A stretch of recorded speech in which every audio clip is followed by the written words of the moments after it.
रायगड़ा सहरर विभिन्न स्थान रे जोग दिवस पालन करा जाउछि।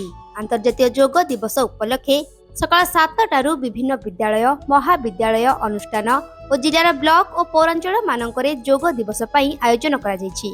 विजु पट्टनायक बहुमुखी इंडोर स्टेडियम रे जोग दिवस उपलक्षे आयोजित जोग कार्यक्रम रे जिलापाल सतवान महाजन आरक्षी अधीक्षक रहीश बिसी मुख्य अतिथि भावे नवरंगपुर बीजेपी विधायक गौरी शंकर माझी उपजिलापाल श्रीमती कल्याणी संघमित्रा देवी और प्रमुख व्यक्ति विभिन्न शिक्षा अनुष्ठान छात्र छात्री माने उपस्थित रही जोग करथिले। विश्व योग दिवस रे समस्त अभिनंदन। योग होची भारतीय परंपरा रो प्राण और योग मन शरीर को एकाग्रता नहीं थाए और यशस्वी प्रधानमंत्री अवदान पृथ्वी योग और योग माध्यम चिकित्सा विज्ञान आवश्यक ही न था। एक दिन प्राचीन काल रे चिकित्सा आवश्यक पड़ता कारण योग थिला। आज योग दिवस समस्त अनुरोध समस्ते योग करवा सुस्थ रहे।